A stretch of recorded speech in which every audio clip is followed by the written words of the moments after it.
ที่หมู่บ้านชาวประมงเล็กๆริมทะเลภาคใต้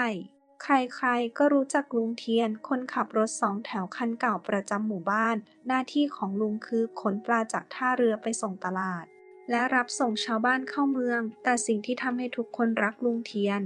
ไม่ใช่แค่รถของแก หากเป็นน้ำใจ ใครเจ็บป่วยกลางดึกลุงก็ขับไปส่งโรงพยาบาลไม่เคยคิดเงิน เด็กนักเรียนบ้านไหนไม่มีค่ารถลุงก็โบกมือให้ขึ้นฟรี รอยยิ้มของลุงเทียนจึงเป็นเหมือนแสงแดดอุ่นๆของหมู่บ้านแห่งนี้ ขึ้นมาเลยไม่ต้องเกรงใจที่นั่งยังว่างอีกเยอะ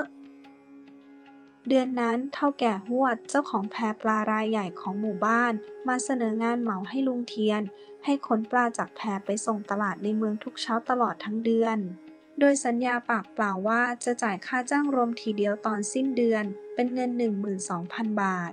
ลุงเทียนดีใจมากเพราะเงินก้อนนี้จะได้เอาไว้ซ่อมรถที่ทรุดโทรมและส่งเป็นค่าเทอมให้หลานที่กำลังจะเปิดเทอมลุงจึงตั้งใจทำงานไม่เคยขาดแม้แต่วันเดียวฝนตกแดดออกก็ไปตรงเวลาเสมอเหมาทั้งเดือนนะลุงสิ้นเดือนรับเงินก้อนทีเดียว12,000รับรองไม่โกงแน่ตกลงครับเฒ่าแก่ผมไม่เคยขาดงานอยู่แล้วไว้ใจผมได้เลยตลอดทั้งเดือนลุงเทียนขยันขันแข็งกว่าที่เคยทุกเย็นแกจะล้างรถคู่ชีพอย่างทนุถนอม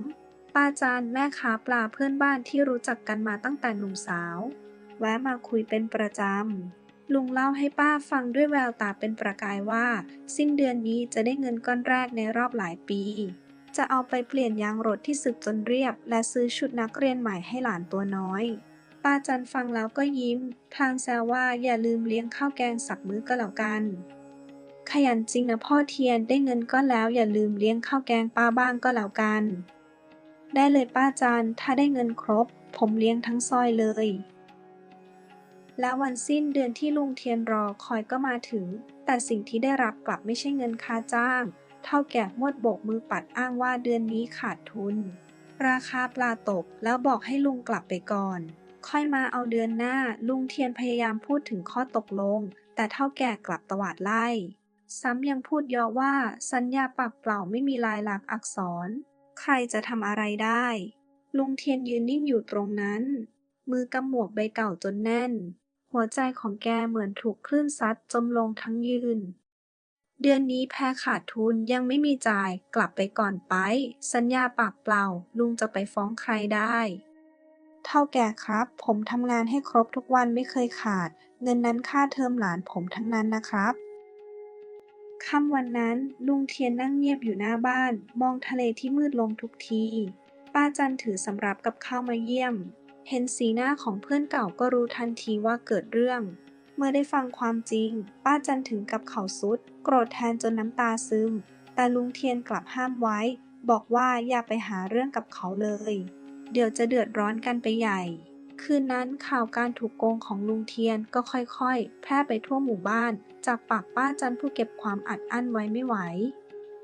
มันโกงคนอย่างพ่อเทียนได้ลงคอทั้งหมู่บ้านนี้ใครไม่เคยได้น้ำใจจากแกบ้าง ช่างมันเถอะป้าจันเงินหาใหม่ได้อย่าไปมีเรื่องกับเขาเลยเช้าวันรุ่งขึ้นชาวบ้านมารวมตัวกันที่ลานใต้ต้นหูกวางใหญ่ทุกคนต่างนึกถึงน้ำใจที่ลุงเทียนเคยหยิบยื่นให้บ้างเคยให้ลุงพาลูกไปส่งโรงเรียนฟรีมาทั้งปีบ้างเคยถูกลุงขับรถฝ่าฝนพาไปหาหมอกลางดึกป้าจันยืนขึ้นพูดด้วยเสียงหนักแน่นว่าครั้งนี้ชุมชนจะนิ่งเฉยไม่ได้แต่เราจะไม่ใช้กำลัง ไม่ด่าทอ เราจะไปยืนเคียงข้างลุงเทียนพร้อมกันทั้งหมู่บ้านให้เฒ่าแก่ได้เห็นว่าความถูกต้องมีเพื่อนมากแค่ไหน พรุ่งนี้เราไปด้วยกันทั้งหมู่บ้านไม่ต้องด่าไม่ต้องตีแค่ไปยืนข้างลุงเทียนให้เฒ่าแก่เห็นว่าคนทั้งหมู่บ้านคิดยังไง คืนนั้นเองลุงเทียนนั่งอยู่ข้างรถสองแถวคู่ใจเพียงลำพังมือลูบสีที่ซีดจางของมันช้ารถคันนี้อยู่กับแกมา20 ปีผ่านมรสุมมาด้วยกันนับไม่ถ้วนแกคิดในใจว่าหรือถึงเวลาต้องขายมันไป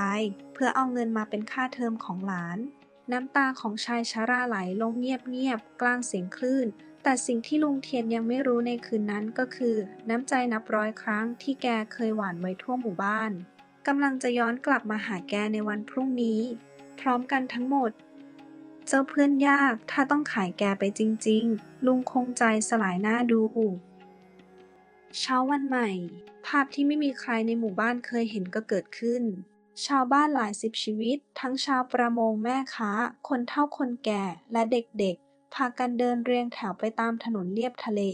มุ่งหน้าสู่แพปลาของเฒ่าแก่ฮวดไม่มีใครถือไม้ไม่มีเสียงด่าทอมีเพียงความสงบและแน่วแน่ลุงเทียนเดินนำหน้าด้วยใจเต้นระรัวป้าจันเดินเคียงข้างบีบไหล่เพื่อนเก่าเบาๆเหมือนจะบอกว่าวันนี้แกไม่ได้สู้เพียงลำพังอีกแล้วเดินตัวตรงเข้าไว้พ่อเทียนวันนี้ทั้งหมู่บ้านอยู่ข้างแกเฒ่าแก่ฮวดออกมายืนหน้าแพด้วยสีหน้าไม่พอใจกำลังจะเปิดปากไล่ทันใดนั้นหญิงชราคนหนึ่งก็แหวกฝูงชนออกมาทุกคนต้องตะลึงเพราะนั่นคือแม่เฒ่าศรีแม่บังเกิดเกล้าของเฒ่าแก่เองแม่เฒ่าชี้มือไปที่ลุงเทียนแล้วพูดเสียงสั่นว่าจำชายคนนี้ได้ไหมคืนพายุใหญ่ปีก่อนตอนแกไปค้าปลาต่างอำเภอใครคือคนที่ขับรถฝ่าฝนพาแม่ที่หัวใจกำเริบไปส่งโรงพยาบาลทันเวลาโดยไม่ยอมรับเงินสักบาทเฒ่าแก่ฮวดหันมามองลุงเทียนช้าๆใบหน้าที่เคยแข็งกระด้างค่อยๆซีดลงคืนที่แม่เกือบตายคนที่พาแม่ไปหาหมอคือลุงเทียนคนนี้แกจะโกงค่าแรงผู้มีพระคุณของแม่อย่างนั้นหรือฮวด